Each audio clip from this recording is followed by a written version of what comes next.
ನಮ್ ಗನ್ಮೇನು ಇಲ್ಲಿಂದ ಬಂದಿದ್ದಾನೆ, ಈ ಕಾಫಿ ತೋಟದ ಒಳಗಡೆಯಿಂದ. ಕಾಫಿ ತೋಟದ ಒಳಗಡೆಯಿಂದ ಬಂದು ಸುಮ್ನೆ ಕೂತಾನೆ.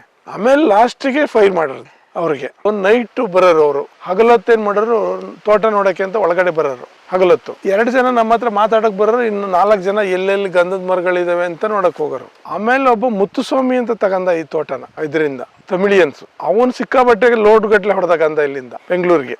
ಆಮೇಲೆ ಆಗ ಅವ್ನ್ ತಗಂದ್ಮೇಲೆ ಅವನೇನ್ ಮಾಡಿದ್ರೆ ಜೈಲ್ಗೆ ಹಾಕಿಬಿಟ್ರು.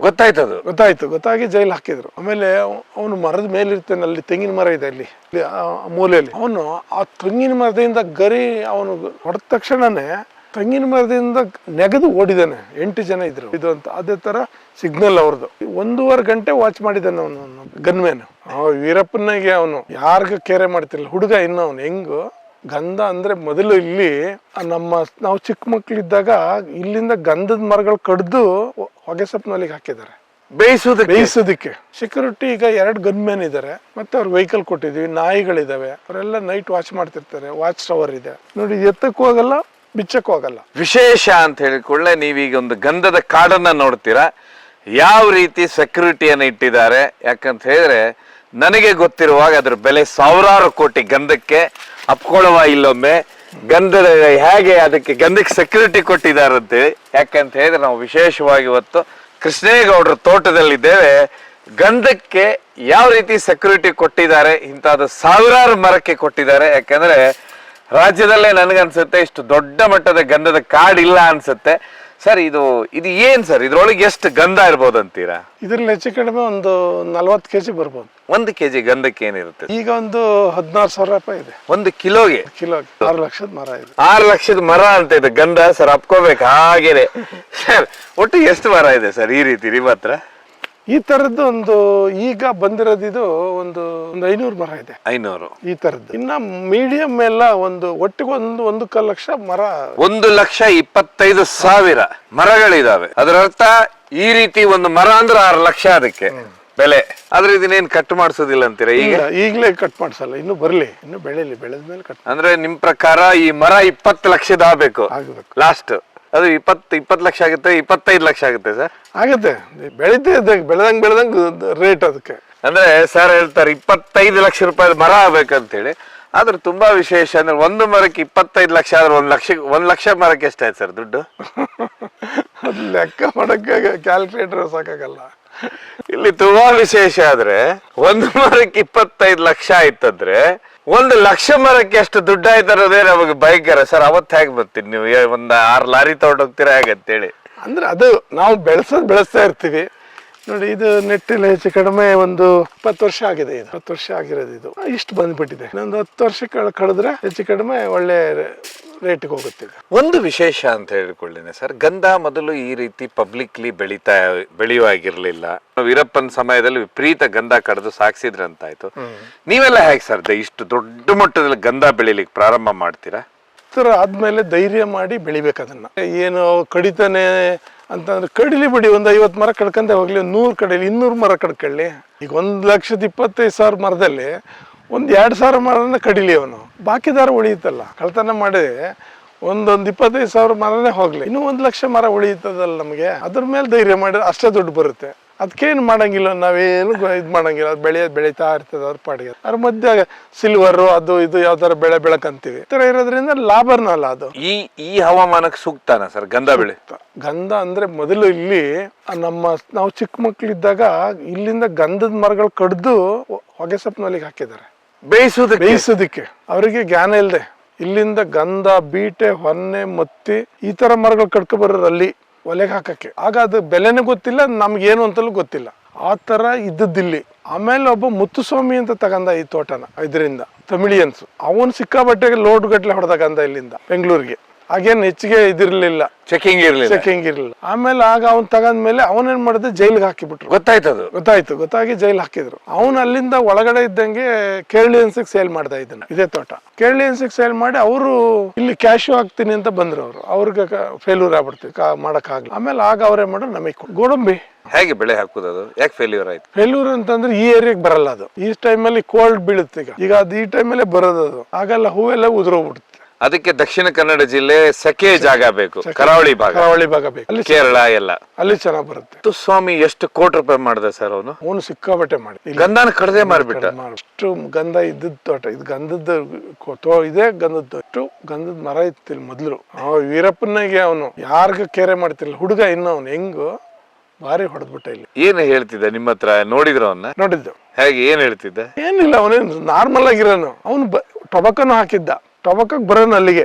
ತಣ್ಣ ಅಂತ ಇರೋರು ಅವರು ಇವರು ಪರಿಚಯ, ಅವ್ರ ಜೊತೆ ಬಂದಲ್ಲಿ ಟೊಬಕ ಎಲ್ಲ ಹಾಕಿದ್ದ ಅವನು. ಅಂದ್ರೆ ಅದನ್ನ ಕಡಿಯಕ್ಕೋಸ್ಕರ ಇದನ್ನ ತಗೊಂಡಿದ್ದ ಅವನು, ಗಂಧ ತೆಗಿಯಕ್ಕೋಸ್ಕರ. ಮೊದ್ಲೇ ಪ್ಲಾನ್ ಮಾಡ್ಬಿಟ್ಟಿದ್ದ, ಮಾಡಿದ್ದಾನೆ. ಅವನಿಗೆ ಗೊತ್ತಿತ್ತು, ಅವ್ರ ತಂದೆ ಗೊತ್ತಿತ್ತು ಗಂಧದ ಮರ ಯಾವ್ದಂತ. ಯಾಕೆ ಸರ್ ಮೊದ್ಲು ಯಾರು ಗೊತ್ತೇ ಇರ್ಲಿಲ್ವ ಇಲ್ಲಿ ಗಂಧದ ಮರ ಅಂತ? ಅಂದ್ರೆ ಅಷ್ಟು ವ್ಯಾಲ್ಯೂಬಲ್ ಇಲ್ವಲ್ಲ, ಅದೇನು ಉಪಯೋಗ ಇಲ್ವಲ್ಲ. ಯಾರ್ಗ ಫಾರೆಸ್ಟ್ ಡಿಪಾರ್ಟ್ಮೆಂಟ್ ಏನು ಅವ್ರಿಗೇನು ಅಷ್ಟು ನೆಸೆಸಿಟಿ ಇರ್ಲಿಲ್ಲ, ಇದ್ರ ಮೇಲೆ ಗಮನನೇ ಇರ್ಲಿಲ್ಲ. ಈಚೀಚೆಗೆ ಗೊತ್ತಾಗಿದ್ದು ಬೆಲೆ ಇದಕ್ಕೆ. ಮೊದ್ಲೆಲ್ಲ ಎಲ್ಲರೂ ಕಡಿಯೋರು ಇದ್ರಲ್ಲಿ. ಇಲ್ಲಿಗೆ ಬಂದು ಕಡ್ಕೊಂಡು ಹೋಗೋರು ಹೆಚ್ಚು ಕಡಿಮೆ ನಮ್ಮ ಮಗ್ಗೆ ಹೋಬಳಿ, ಕೊಣನೂರು ಹೋಬಳಿ, ಇವರೆಲ್ಲರೂ ಇಲ್ಲಿಂದ ಕಡ್ಕೊಂಡು ಹೋಗೋರು ಸೌದೆನ ಹೊಗೆಸಪ್ಪನೊಲಿಗೆ. ಆ ತರ ಇದ್ದದ್ದು ಕಾಡು ಇದು. ಆಮೇಲೆ ಎಲ್ಲಿ ಹೋದ ಸರ್ ಮುತ್ತುಸ್ವಾಮಿ? ಕತೆ ಏನಾಯ್ತು ಕೊನೆಗೆ? ಅವನು ಅಲ್ಲಿಂದೆಲ್ಲ ಸೇಲ್ ಮಾಡ್ಬಿಟ್ಟ ಅದನ್ನ. ಜೈಲಲ್ಲಿ ಇದ್ಕೊಂಡು ಈ ಮುತ್ತಣ್ಣ ಅಂತ ಇದ್ರಲ್ಲ, ಅವರು ಅವ್ರಿಗೆ ಸೇಲ್ ಮಾಡಿಸಿದ್ರು. ಆಮೇಲೆ ಅವನು ಈ ಕಡೆಗೆ ಬರಲೇ ಇಲ್ಲ, ಇನ್ನೆಲ್ಲ ತಮಿಳ್ನಾಡು ಕಡೆಗೆ ಹೋಗ್ಬಿಟ್ಟ. ಅವನು ಗಂಧ ದುಡ್ಡು ಮಾಡ್ಕೊಂಡು ಹೋದ. ಗಂಧ ಹೊಡಿಯೇನು, ಹೊಗೆ ಸೊಪ್ಪು ಬೆಳೆಯೇನು, ಹಲವಾರು ಕ್ರಾಪ್ಗಳು ಮಾಡೋನಿಲ್ಲ ಅವನು. ಇದಾದ್ಮೇಲೆ ಈ ಗಂಧದ ತೋಟ ಇದೆ ಅಲ್ಲ ಸರ್, ಇದಕ್ಕೆ ಸೆಕ್ಯೂರಿಟಿ ಎಲ್ಲ ಹೇಗೆ? ಸೆಕ್ಯೂರಿಟಿ ಈಗ 2 ಗನ್ ಮ್ಯಾನ್ ಇದಾರೆ, ಮತ್ತೆ ಅವ್ರ ವೆಹಿಕಲ್ ಕೊಟ್ಟಿದ್ವಿ, ನಾಯಿಗಳಿದಾವೆ, ಅವರೆಲ್ಲ ನೈಟ್ ವಾಚ್ ಮಾಡ್ತಿರ್ತಾರೆ, ವಾಚ್ ಟವರ್ ಇದೆ ಎಲ್ಲ, ಮತ್ತೆ ಕ್ಯಾಮ್ರಾಗಳಿದಾವೆ. ಮತ್ತೀಗ ಈ ತರ ಮೆಶ್ ಹಾಕ್ಬಿಟ್ಟಿದೀವಿ ನೋಡಿ, ಎತ್ತಕ್ಕೂ ಹೋಗಲ್ಲ, ಬಿಚ್ಚಕ್ಕೂ ಹೋಗಲ್ಲ. ಎಲ್ಲಿ ನೋಡಿದ್ರಿ ಈ ಟೆಕ್ನಾಲಜಿನ? ನಮ್ಮದೇ ಐಡಿಯಾ, ಬೇರೆ ಏನಿಲ್ಲ, ನಮ್ದೇ ಐಡಿಯಾ. ನಮ್ಮ ಐಡಿಯಾದಲ್ಲೇ ಮಾಡಿದ್ರೆ ಕಡಿಬೋದು. 10 ಮರ ಕಡಿಯೋದಕ್ಕೆ 1 ಕಡ್ಕೆ ಹೋಗೋದಕ್ಕೆ ಸುಸ್ತಾಯ್ತು. ನಮ್ಗೆ ಹಿಂದೆ ಯಾವ್ದಾದ್ರು ಅಟೆಂಪ್ಟ್ ಆಗಿದೆ. ಏನಾಯ್ತು ಸರ್ ಆ ಕಥೆ? ಇದು ಏನಾಯ್ತು ಅಂದ್ರೆ, ಹಿಂಗೆ ನಾವು ಬೆಳಿತಾ ಇದ್ದ, ಹಿಂಗೆ ಅಂದ್ರೆ ಅದೇ ಹುಟ್ಟಿದ್ದು ಗಂಧ ಅದಾಗೆ ಬಿದ್ದು ಹುಟ್ಟವು. ಅಂತವೇನ್ ಮಾಡೋರು, ನೈಟ್ ಬರೋರು ಅವರು. ಹಗಲತ್ತೇನ್ ಮಾಡೋರು, ತೋಟ ನೋಡಕ್ಕೆ ಅಂತ ಒಳಗಡೆ ಬರೋರು ಹಗಲತ್ತು. 2 ಜನ ನಮ್ಮ ಹತ್ರ ಮಾತಾಡಕ್ ಬರೋರು, ಇನ್ನು 4 ಜನ ಎಲ್ಲೆಲ್ಲಿ ಗಂಧದ ಮರಗಳಿದಾವೆ ಅಂತ ನೋಡಕ್ ಹೋಗೋರು. ಸುಮ್ಮನೆ ಏನೋ ವಿಚಾರ ಮಾತಾಡಕ್ ಬರೋರು, ಅಂದ್ರೆ ರಾಜಕಾರಣದ ಹಿಂಗೆ ಏನೋ ಸಹಾಯ ಮಾಡಿ ಅಂತನೋ ಏನೋ ಮಾತಾಡಕ್ ಬರೋರು. ಅವರು ಬಂದಾಗ ನಮ್ಮ ಹತ್ರ ಮಾತಾಡ್ತಿರೋ 4 ಜನ ಎಲ್ಲ ಕಡೆ ಏನೇನೈತೆ ನೋಡ್ಕೊಂಡು ಹೋಗೋರು. ನೈಟ್ ಬಂದು ಕಡ್ಕೊಂಡು ಹೋಗೋರು. ಆಮೇಲೆ ಆಗೇನು ಮಾಡೋದು, ಅದನ್ನು ಫುಲ್ ಮೆಶ್ ಹಾಕಿ ತಂತಿ ಬೇಲಿ ಹಾಕ್ಸಿ ಅಲ್ಲಿಗೆ ವಾಚ್ಮ್ಯಾನ್ ಕೂರಿಸಿದಾಗ, ನಾವು ಯಾತಕ್ಕೋಸ್ಕರ ಅಲ್ಲಿ ಸೆಕ್ಯೂರಿಟಿ ಇಟ್ಟಿದ್ದೀವಿ ಅಂದರೆ, ಒಳಗಡೆ ಎಷ್ಟು ಜನ ಬಂದರು ಅಂತ ಹೇಳಕ್ಕೆ. ಅವರು ಈಗ ವೆಹಿಕಲ್ ಬರ್ತಾರೆ, 10 ಜನ ಇರ್ತಾರೆ, 10 ಜನ ಇದ್ದಾರೆ ಕಾರಲ್ಲಿ ಅಂತ ಹೇಳ್ತಾರೆ ನಮಗೆ. ಆಗ 10 ಜನ ಇಲ್ಲಿ ಬಂದವ್ರು ಸರಿ ಬಿಡಿ ಅಂತ. ಆಗೇನ್ ಮಾಡೋರು ಅಂದ್ರೆ, ಮೊದಲು ಸೆಕ್ಯೂರಿಟಿ ಇರ್ಲಿಲ್ವಲ್ಲ, 2 ಜನ ಬರೋರು, 4 ಜನ ನೋಡೋರು ಇಲ್ಲ ಏನೇನು ಐತೆ ಅಂತೇಳಿ. ಆ ತರ ಇರೋ ಹೊತ್ತಿಗೆ ಸೆಕ್ಯೂರಿಟಿ ಇಟ್ಟಿರೋದು. ಇನ್ನೇನು ಅವ್ರ ಜನಗಳು ಕಂಟ್ರೋಲ್ ಮಾಡಕ್ಕಲ್ಲ, ಈ ತರ ಬೇಕು ಅಂತ. ಆದ್ರೆ ಒಂದ್ಸರಿ ದಾಳಿನೂ ಆಗುತ್ತಲ್ಲ ಸರ್? ದಾಳಿನೂ ಆಗುತ್ತೆ. ದಾಳಿ ಅಂದ್ರೆ ಒಂದ್ಸರಿ ಇವ್ರು ಕಡಿತಾ ಇರ್ತಾರೆ, ಆಮೇಲೆ ಅವನು ಮರದ ಮೇಲೆ ಇರ್ತಾನೆ, ಅಲ್ಲಿ ತೆಂಗಿನ ಮರ ಇದೆ ಅಲ್ಲಿ ಮೂಲೆಯಲ್ಲಿ. ಅವನು ಆ ತೆಂಗಿನ ಮರದಿಂದ ಗರಿ ಅವನು ಹೊಡೆದ ತಕ್ಷಣನೇ ತೆಂಗಿನ ಮರದಿಂದ ನೆಗೆದು ಓಡಿದಾನೆ. 8 ಜನ ಇದ್ರು. ಗಂಧ ಕಳು ಮಾಡ್ಲಿಕ್ಕೆ ಬಂದು ಕಳು ಮಾಡಿ ತಗೊಂಡು ಎಲ್ಲ ಇದೆಲ್ಲ ಸಿಕ್ಕಿತ್ತು. ಎಲ್ಲಿ ಹೇಗೆ ರೆಡಿ ಮಾಡಿದ್ರು? ಅಷ್ಟು ಬೇಗನೆ ಹೇಗೆ ಕಟ್ ಮಾಡಿದ್ರು ಸರ್ ಅವರು? ಅವ್ರಿಗೆ ಈಸಿ. ಅವ್ರದ್ದೊಂದು ಅದು ಸೌಂಡೇ ಬರಲ್ಲ. ಮೇಲೆ ಕೂತಿರ್ತೇನೆ ಎಲ್ಲ ನೋಡಕ್ಕೆ. ಏನು ತೆಂಗಿನ ಮರದ ಮೇಲೆ? ತೆಂಗಿನ ಮರದ ಮೇಲೆ, ಅಲ್ಲಿ ತೆಂಗಿನ ಮರ ಮೇಲೆ ಕೂತ್ಕೊಂಡ್ಬಿಡ್ತಾನೆ. ಮೇಲ್ ಕೂತ್ಕೊಂಡು ನೋಡ್ತಾ ಇರ್ತಾನೆ ಒಬ್ಬ. ಅವ್ರದ್ದು ಭಾಷೆ ನಮ್ಮದು ಇದಲ್ಲ, ವಿಷಲ್ ಅನ್ನೋದ್ರೆ ಅವ್ರಿಗೆ ಗೊತ್ತಾಗುತ್ತೆ ಜನ ಬಂದ್ರು ಇದು ಅಂತ. ಅದೇ ತರ ಸಿಗ್ನಲ್ ಅವ್ರದ್ದು. ಆ ಸಿಗ್ನಲ್ ಅಲ್ಲಿ ನಮಗೆ ಅದು 1.5 ಗಂಟೆ ವಾಚ್ ಮಾಡಿದ್ದಾನೆ ಅವನು ಗನ್ಮ್ಯಾನ್. ಎಷ್ಟು ಗಂಟೆ ಬಂದಿದ್ದಾರೆ ಸರ್ ಅವರು? ಅವರು 1 ಗಂಟೆಗೆ ಬಂದಿದ್ದಾರೆ. ರಾತ್ರಿ 1 ಗಂಟೆಗೆ ಬಂದು 10 ಮರ ಕಡ್ದಿದ್ದಾರೆ. 10 ಮರ ಕಡ್ದು ಎಲ್ಲ ಅವ್ರು ಕುಯ್ಯೋದು ಇದ್ರಲ್ಲಿ ನಮ್ದು ಮಿಲ್ಲಲ್ಲಿ ಗರಗಸ ಬರುತ್ತಲ್ಲ, ಆ ತರ ಮಾಡ್ಕೊಂಡಿರ್ತಾರೆ. ಏನ್ ಚರ ಕುದಾಕೋದು, ಇಷ್ಟುದ್ದ ಪೀಸ್ ಮಾಡೋದು, ಕಟ್ಕೊಂಡು ಹೋಗ್ಬಿಡೋದು. ಎಲ್ಲ ಕಟ್ ಮಾಡಿ ಇಟ್ಟು ರೆಡಿ ಮಾಡಿ ಅಲ್ಲಿವರೆಗೂ ಸುಮ್ಮನೆ ನೋಡ್ತಾ ಇದ್ದಾನೆ. ಹೆಚ್ಚು ಕಡಿಮೆ 1-2 ಗಂಟೆ ಕಾದಾನ ಅವ್ರಿಗೆ. ನಮ್ ಗನ್ಮೇನು ಇಲ್ಲಿಂದ ಬಂದಿದ್ದಾನೆ, ಈ ಕಾಫಿ ತೋಟದ ಒಳಗಡೆಯಿಂದ ಬಂದು ಸುಮ್ಮನೆ ಕೂತಾನೆ. ಇವರೆಲ್ಲ ಏನೇನ್ ಕಡಿಲಿ ಅಂತೇಳಿ ಸುಮ್ಮನೆ ಕೂತು, ಆಮೇಲೆ ಲಾಸ್ಟಿಗೆ ಫೈರ್ ಮಾಡಿರೋದು ಅವ್ರಿಗೆ. ಅವರು ಎಲ್ಲ ಓಡ್ಬಿಟ್ರು.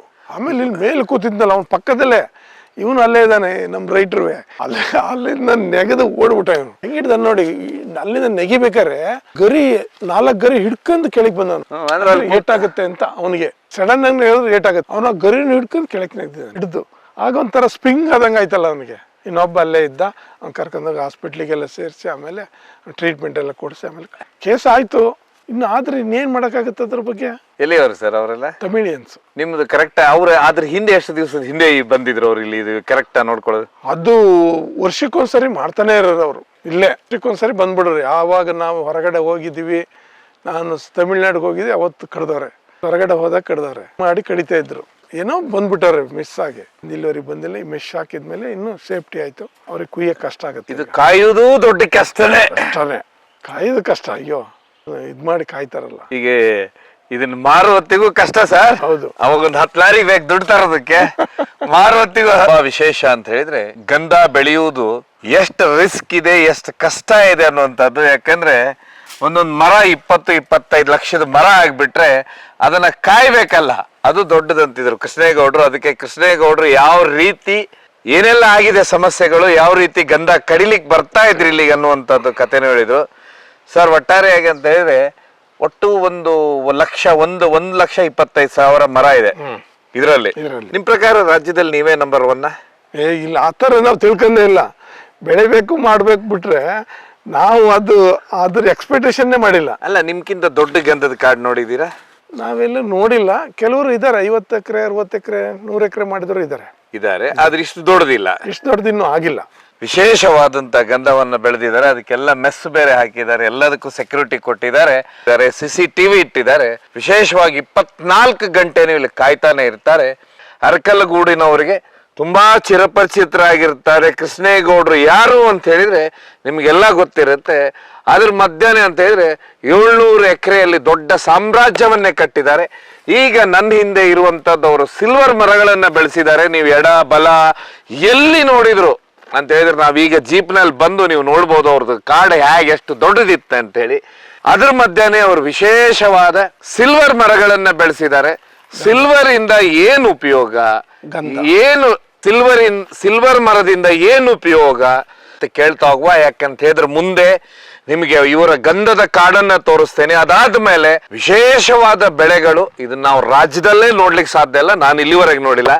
ಸುಮಾರು ದೂರದಿಂದ ಒಂದು ಬರೀ ಸಿಲ್ವರ್ ಕಾಡ್ ಇದೆ. ಏನ್ ಸರ್ ಸಿಲ್ವರ್ ವಿಶೇಷ ಅಂತ ಹೇಳಿ? ಈಗ ಸಿಲ್ವರ್ ಏನಂತ ಅಂದ್ರೆ, ಈಗ ನಮಗೆ ಫಾಸ್ಟಾಗೆ ರೈತರುಗಳಿಗೆ ಬೇಕಾಗುತ್ತೆ. ಪ್ರತಿ ವರ್ಷನೂ ಸಹ ಒಂದೊಂದು ಇಂಪ್ಲಿಮೆಂಟ್ ಮಾಡಬೇಕು ಅಂತ ಅಂದ್ರೆ ಇದು ಬೇಕಾಗುತ್ತೆ, ಹಣದ ಅವಶ್ಯಕತೆ ಇರುತ್ತೆ. ಅವಾಗ ಏನ್ ಮಾಡ್ತೀವಿ ಅಂದ್ರೆ, ಇದು ಎಲ್ಲೆಲ್ಲಿ ನಮಗೆ ವೇಸ್ಟ್ ಲ್ಯಾಂಡ್ಗಳು ಇರ್ತವೆ ಅಂತ ಕಡೆಗೆ ಏನ್ ಮಾಡ್ತೀವಿ, ಸಿಲ್ವರ್ ಹಾಕ್ಬಿಡ್ತೀವಿ. ಸಿಲ್ವರ್ ಹಾಕಿದಾಗ ಏನಾಗುತ್ತೆ, ಅದು ಒಂದು 5 ರಿಂದ 7 ವರ್ಷಕ್ಕೆಲ್ಲ ಡೆವಲಪ್ ಆಗ್ಬಿಡುತ್ತೆ. ಅದು 5 ರಿಂದ 7 ವರ್ಷಕ್ಕೆ ಒಂದು ಮರಕ್ಕೆ ಹೆಚ್ಚು ಕಡಿಮೆ 3 ರಿಂದ 4-5 ಸಾವಿರದವರೆಗೂ ನಮಗೆ ಪ್ರಾಫಿಟ್ ಸಿಗುತ್ತೆ. ಪ್ರತಿ ವರ್ಷನೂ ಸಹ ನಾವಿಲ್ಲಿ ಒಂದು 50 ರಿಂದ 70 ಲಕ್ಷ ರೂಪಾಯಿ ಮರಗಳನ್ನ ಕೊಡ್ತೀವಿ. ಮತ್ತೆ ಅಷ್ಟೇ ಮರಗಳನ್ನ ನೆಡಕ್ಕೆ ಟ್ರೈ ಮಾಡ್ತೀವಿ. ಅಂದ್ರೆ 70 ಲಕ್ಷದ ಮರನ ಕೊಡ್ತೀರಾ ಹೊರಗೆ, ಮತ್ತೆ 70 ಲಕ್ಷ ಮರನ ನಡ್ತೀರಾ.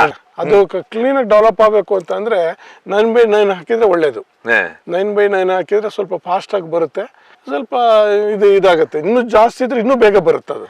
ಸರ್, ಈಗ ಅಂದ್ರೆ ಎಷ್ಟು ಎಕರೆಯಲ್ಲಿ ಬೆಳೆದಿದ್ದೀರಾ ಸಿಲ್ವರ್ ತಾವು ಸರ್? ಸಿಲ್ವರ್ ಎಲ್ಲ ಕಡೆ ಇದೆ. ನಮ್ದು ಎಲ್ಲೆಲ್ಲಿ ಪ್ಲಾಟ್ ಇದೆ ಅಲ್ಲಿ ಎಲ್ಲ ಕಡೆ ಸಿಲ್ವರ್ ಬೆಳೆದಿದ್ದೀವಿ. ಅಂದ್ರೆ ನೀವೇ ಒಂದಂದ್ರೆ ಎಲ್ಲಿ ಖಾಲಿ ಇರುತ್ತೆ ಜಾಗ ಅಲ್ಲಿ ಸಿಲ್ವರ್ ಹಾಕೋದು ಉತ್ತಮ ಅಂತೀರಾ? ಉತ್ತಮ. ಸಿಲ್ವರ್ ಅಂದ್ರೆ ಅದಕ್ಕೆ ನಾವು ಮೆಣಸ್ಬೇಕಾದ್ರೆ ಹಬ್ಬಿಸ್ಬೋದು. ಮತ್ತೆ ಇದಾದ್ರೆ ನಮ್ಗೆ ಫ್ಲೈವುಡ್ಗೆ ಬೇಕಾದಷ್ಟು ಬೇಡಿಕೆ ಇದೆ, ಅಲ್ಲಿಗಾದ್ರು ತಗೊಂಡು ಹೋಗ್ತಾರೆ. ಅದರಿಂದ ಸಿಲ್ವರ್ ಏನು ಲಾಸ್ ಬರೋಂಥದ್ದಲ್ಲ. ಅಂದ್ರೆ ವೇಸ್ಟ್ ಲ್ಯಾಂಡಿಂಗ್ ಮಾಡ್ಬೇಕು. ಒಳ್ಳೆ ಲ್ಯಾಂಡಿಂಗ್ ಮಾಡಿದ್ರೆ ಅಷ್ಟು ಉಪಯೋಗ ಇಲ್ಲ. ವೇಸ್ಟ್ ಲ್ಯಾಂಡ್ ಎಲ್ಲಿ ಇರುತ್ತೆ ಅಲ್ಲಿ ಮಾಡ್ಕೊಳ್ಳೋದು. ಯಾವ್ದು ಖಾಲಿ ವೇಸ್ಟ್ ಲ್ಯಾಂಡ್ ಇರುತ್ತೆ, ಯಾಕಂದ್ರೆ ನೀವು ಇದೆಲ್ಲ ಕಲ್ಲಿದೆ ಇಲ್ಲಿ ಕೆಳಗೆ ಸುಮಾರು. ಇವ್ರ ಕಥೆಯಲ್ಲಿ ಒಂದು ವಿಶೇಷವಾಗಿ ಬರುತ್ತೆ, ಬಂಗಾರದ ಮನುಷ್ಯ ಸಿನಿಮಾ ನೀವು ಅಲ್ಲಿ ಕೇಳಿರ್ತೀರಾ, ರಾಜೀವಪ್ಪನವರು ಅಂತ ಹೇಳಿ. ಕಲ್ಲಿರುವಂತ ಒಂದು ಲ್ಯಾಂಡ್ ಅಂತ ಹೇಳಿದ್ರೆ ಭೂಮಿಯನ್ನ ತಗೊಂಡು ಮುಂದೆ ಸುಧಾರಿಸ್ತಾರೆ. ಹೀಗಾಗಿ ಅವ್ರು ಹೇಳ್ತಾ ಇದ್ರು, ಕಲ್ಲಿನಲ್ಲಿ ಅಂದ್ರೆ ಆ ರೀತಿ ವೇಸ್ಟ್ ಲ್ಯಾಂಡ್ ಇದ್ರೆ ಸಿಲ್ವರ್ ಬೆಳೆಯೋದಕ್ಕೆ ಉಪಯೋಗ. ಸರ್, ಎಷ್ಟು ವರ್ಷದಿಂದ ಬೆಳೀತಾ ಇದ್ರೆ ಸರ್ ಸಿಲ್ವರ್ನ?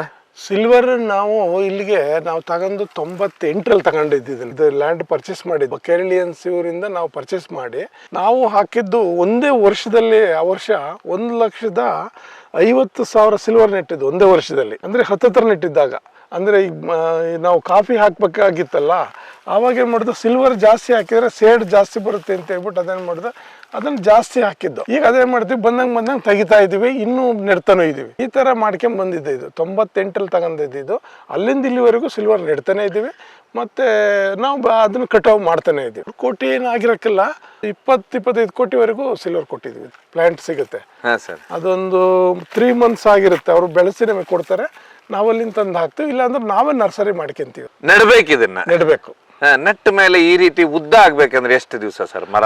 ಇದು ಉದ್ದಾಗಬೇಕು ಕಟಾವಿಗೆ ಬರಬೇಕು ಅಂದ್ರೆ 6 ರಿಂದ 7 ವರ್ಷ ಒಳ್ಳೆ ಇದು ಬರುತ್ತೆ. 7 ವರ್ಷಕ್ಕೆ ಒಳ್ಳೆ ಗ್ರೋತ್ ಬರುತ್ತೆ. ಅದು ಒಳ್ಳೆ ಉಡ್ಡು ಬೆಳವಣಿಗೆ ಆಗಿರುತ್ತೆ. ಅದ್ರ ಒಂದು ಮರ ಎಷ್ಟು ಬೆಲೆ ಆಗ್ಬೋದು ಅಂತಾರೆ 7 ವರ್ಷ? 3 ರಿಂದ 4 ಸಾವಿರ 5 ಸಾವಿರ ರೂಪಾಯಿವರೆಗೂ ಹೋಗುತ್ತೆ. ಒಳ್ಳೆ ಇದು ಬಂದ್ರೆ ಅದು ಗ್ರೋತ್ ಮರ ಬಂತಂದ್ರೆ ದೊಡ್ಡ ಮಟ್ಟದಲ್ಲಿ ಬೆಳೆಸೋರಿಗೆ ಲಾಭ ಇದು. ಲಾಭ. ಯಾಕಂದ್ರೆ ಲ್ಯಾಂಡ್ ಇರುತ್ತಲ್ಲ, ಖಾಲಿ ಲ್ಯಾಂಡ್ ಇರುತ್ತೆ, ಜನ ಇರುದಿಲ್ಲ ಕೃಷಿ ಮಾಡೋದಕ್ಕೂ, ಮತ್ತೆ ಬೆಳೆಸೋದು ಮತ್ತೆ ತೆಗಿಯೋದು ಲಾಭ. ಎಷ್ಟು ನಿಮಗೆ ಬರುತ್ತೆ ಸರ್ ಈ ವರ್ಷಕ್ಕೆ ಇದ್ರದ್ದು? ವರ್ಷಕ್ಕೊಂದು 50 ರಿಂದ 60-70 ಲಕ್ಷ ನಾವು ಪ್ರತಿ ವರ್ಷ ಕೊಡ್ತೀವಿ. ಅವರೇ ಬರ್ತಾರೆ, ಅವರೇ ಕಟಿಂಗ್ ಮಾಡ್ತಾರೆ, ಅವರೇ ಹೋಗ್ತಾರೆ. ಅಲ್ಲಿ ಏನು ನಿಮ್ಮ ವೆಚ್ಚನೇ ಇಲ್ಲ? ಇಲ್ಲ, ವೆಚ್ಚ ಏನಿಲ್ಲ. ನೀವು ಖರ್ಚು ಮಾಡಬೇಕು, ಕಟಿಂಗ್ ಮಾಡಬೇಕು, ಏನೂ ಇಲ್ಲ. ಅದೇನಿಲ್ಲ. ಅಂದ್ರೆ ವೇಸ್ಟ್ ಲ್ಯಾಂಡ್ ಹಾಕ್ಬೇಕಿದ. ಯಾವುದು ಅಲ್ಲಿ ಏನೂ ಮಾಡ್ತಾ ಇಲ್ಲ ಆ ಜಾಗ, ಅಥವಾ ವಿಶೇಷವಾಗಿ ಒಬ್ಬೊಬ್ಬರ ಹತ್ರ 50 ಎಕರೆ ಇರುತ್ತೆ, ಅವ್ರು ಬೆಂಗಳೂರಲ್ಲಿ ಒಳ್ಳೆ ಹುದ್ದೆಯಲ್ಲಿ ಇರ್ತಾರೆ, ಆ ಜಾಗಕ್ಕೆ ಹೋಗ್ಲಿಕ್ಕೆ ಆಗುದಿಲ್ಲ, ಅಂತ ಲ್ಯಾಂಡ್ ಅಲ್ಲಿ ಮಾಡ್ಬೋದು. ಮಾಡಿದ್ರೆ ಒಳ್ಳೆ ಉತ್ಪಾದನೆ ಬರುತ್ತೆ. ಸಿಲ್ವರ್ದ ಉಪಯೋಗ ಅಂದ್ರೆ ಇದು ಪ್ಲೈವುಡ್ಗೆ ಹೋಗುತ್ತೆ. ಓಕೆ. ಸಾಫ್ಟ್ ವುಡ್ ಅಂತೇಳಿ ಈ ನಾವು ಬಾಕ್ಸ್ಗಳೆಲ್ಲ ಮಾಡ್ತಾರೆ, ಎಲ್ಲ ಫಾರಿನ್ಗೆಲ್ಲ ಇದು ಮಾಡೋದಕ್ಕೆ ಬಾಕ್ಸ್ಗಳು ಮಾಡ್ತಾರೆ ವುಡ್ ಇದ್ರದ್ದು, ಅದಕ್ಕೆಲ್ಲ ಇದು ಹೋಗುತ್ತೆ. ಇದು ಭಾರಿ ಬೇಕಾಗುತ್ತೆ. ಅದು ಪ್ಲೈವುಡ್ಡೇ ಸಿಕ್ಕಾಪಟ್ಟೆ ಹೋಗುತ್ತೆ. ಯಾವ ದೇಶದ ಸರ್ ಸಿಲ್ವರ್ ಅಂದ್ರೆ? ನಮ್ಮ ದೇಶದ್ದಂತೂ ಅಲ್ಲೇ ಅಲ್ಲ, ಈ ಕೃಷಿ ಅಲ್ಲೇ ಅಲ್ಲ, ವಿದೇಶದಿಂದ ಬಂದಿರುವಂತದ್ದು. ಹೊರಗಡೆಯಿಂದ ತಂದು. ಬಟ್ ನೀಲಗಿರಿ ಬೆಳೆಸೋದ್ರಿಂದ ಏನ್ ಸರ್ ಸಮಸ್ಯೆ ಇದೆ ಅಂತೀರಾ? ಅದ್ರಷ್ಟು ಕೆಟ್ಟದ್ದೇನು ಯಾವುದೂ ಇಲ್ಲ. ನೀಲಗಿರಿ ಇದೆಯಲ್ಲ, ಅದರಷ್ಟು ಕೆಟ್ಟದ್ದೇನು ಇಲ್ಲ. ಈಗ ಏನ್ ಮಾಡ್ತಿದಾರೆ ಫಾರೆಸ್ಟ್ನರು ಅಂತ ಅಂದ್ರೆ, ಎಲ್ಲಿ ಬೇಕಾದ್ರೂ ಬರುತ್ತದು. ನೀವು ಸುಮ್ನೆ ಹಾಕಿದ್ರೆ ಸಾಕು, 1 ವರ್ಷದೊಳಗಡೆ ಹೆಚ್ಚು ಕಡಿಮೆ 25 ಅಡಿ 30 ಅಡಿ ಬೆಳೆಯುತ್ತೆ. ಅದು ಬಂದಿರೋ ಹೊತ್ತಿಗೆ ಈ ಆನೆಗಳು ಪ್ರಾಣಿಗಳೆಲ್ಲ ಊರಿಗೆ ಬರ್ತಾ ಇದೆ. ಅದಕ್ಕೆ ಅಂದ್ರೆ ಅದಿರೋ ಹೊತ್ತಿಗೆ ನೀಲಗಿರಿಯಿಂದ ಅದರ ದುಷ್ಪರಿಣಾಮ ನಮ್ಮ ಭೂಮಿ ಮೇಲೆ, ಪರಿಸರದ ಮೇಲೆ. ಈಗ ಏನಾಗುತ್ತೆ ಅಂದ್ರೆ ವಾಟರ್ ಸೋರ್ಸ್ ನ ಫುಲ್ ಎಳೆದು ಬಿಡುತ್ತೆ. ಅದು ಒಂದು ಬೇರೆ ಗಿಡಗಳನ್ನ ಬೆಳೆಯಕ್ಕೆ ಬಿಡಲ್ಲ ಅದು ವಿಷ ಇದ್ದಾಗೆ. ಆಮೇಲೆ ಅದು ಏನಕ್ಕೂ ಉಪಯೋಗ ಇಲ್ಲ, ಅದು ಯಾರಿಗೂ ಉಪಯೋಗ ಇಲ್ಲ. ಅದು ಯಾವ್ದು ನೀಲಗಿರಿ ಇದೆಯಲ್ಲ, ಅದು ಯಾವ್ದಕ್ಕೂ ಉಪಯೋಗ ಇಲ್ಲ. ಅದರಿಂದನೇ ಇವರು ಫಾರೆಸ್ಟ್ನರ್ ಕಡಿಯೋದು, ಮತ್ ಬರ್ತದೆ ಸೇಲ್ ಮಾಡ್ಕೊಳ್ಳೋದು. ಈಗ ಪ್ರಾಣಿಗಳೆಲ್ಲ ಊರುಗಳಿಗೆ ಬರೋದು. ಈಗ ಇವ್ರು ಮಾಡ್ಬೇಕಾಗಿರೋದು ಏನು ಅಂತಂದ್ರೆ, ಈ ಇದ್ರಲ್ಲಿ ನೋಡಿ, ನಾವು ಪೂರ್ತಿ ಏನೇ ಮಾಡಿದ್ರು ಹಲಸು, ಗಂಧ ಈ ತರ ಒಳಗಡೆ ಹಾಕಿದ್ರೆ ಅಲ್ಲಿ ನಿಲ್ತವೆ ಪ್ರಾಣಿಗಳು. ಏನಾರ ಸಿಗ್ತದೆ ಅಲ್ಲಿ ನಿಲ್ತವೆ. ಇವ್ರು ಬರೀ ನೀಲಗಿರಿ ಹಾಕಿದ್ರೆ ಅದೇನಿಲ್ಲ, ಮತ್ತೆ ಈ ವರ್ಷ ಹಾಕಿ ಮತ್ತೆ ಅದೇ ಮಲ್ಟಿಪ್ಲೈ ಆಗ್ತಾ ಇರ್ತದೆ. ಇವ್ರು ನೆಡ್ಲೇಬೇಕಾಗಿಲ್ಲ, ಅದೇ ಮಲ್ಟಿಪ್ಲೈ ಆಗಿ ಹೋಗ್ತಾ ಇರ್ತದೆ. ಈಗ ಇದು ನೀಲಗಿರಿ. ಇನ್ನೊಂದು, ಅದರ ಎಲೆಗಳು ನೆಲಕ್ಕೆ ಬಿದ್ರೆ ಕೊಳೆಯುವುದಿಲ್ಲ, ಅದೊಂದು ದೊಡ್ಡ ಸಮಸ್ಯೆ. ಹೀಗಾಗಿ ನದಿಗಳ ಮೂಲಗಳನ್ನೇ ಹಾಳು ಮಾಡ್ತಾ ಇದೆ. ಯಾಕಂದ್ರೆ ಈಗ ನಂದಿ ಬೆಟ್ಟದಲ್ಲಿ ಇದೇ ರೀತಿ ಆಯ್ತು. ಸುಮಾರು ನದಿಗಳು ಹುಡ್ತಿದ್ದು. ಬೆಂಗಳೂರು ಪಕ್ಕದಲ್ಲಿ ನಂದಿ ಬೆಟ್ಟ ಏನಿದೆ, ಅಲ್ಲಿ ಸುಮಾರು ನದಿಗಳು ಹುಡ್ತಾ ಇದ್ದು ಸರ್. ನೀಲಗಿರಿ ಮರ ಬೆಳೆಸಿ ಅಲ್ಲಿ ನದಿಗಳನ್ನೇ ಕೊಂದು ಬಿಟ್ರು. ನೀವು ಇದ್ರ ಪಕ್ಕದಲ್ಲಿ ಇದ್ರೆ, ಏನಾದ್ರು ವಾಟರ್ ಸೋರ್ಸ್ ಪಕ್ಕದಲ್ಲಿ ಇದ್ರೆ 2-3 ವರ್ಷಕ್ಕೆ ಈ ಸೈಜ್ ಬಂದ್ಬಿಡುತ್ತೆ. ಇದು ಅಷ್ಟು ನೀರು ಎಳೆದು ಬಿಡುತ್ತೆ. ಭಾರಿ ಡೇಂಜರ್ ಬೆಳೆ ಅಂದ್ರೆ ನೀಲಗಿರಿ. ಬಟ್ ಸಿಲ್ವರ್ ಅಷ್ಟು ದುಷ್ಪರಿಣಾಮ ಬೀರುದಿಲ್ಲ. ಇದು ಅಷ್ಟು ಬರಲ್ಲ. ಇದು ಎಲೆ ಬಿದ್ದು ಸ್ವಲ್ಪ ಜಾಗ ಹಾಳು ಮಾಡೋದ್ ಬಿಟ್ರೆ ಇದು ಅಷ್ಟು ಇದು ಬರಲ್ಲ. ನೀರ್ ಎಳೆಯುವುದಿಲ್ಲ.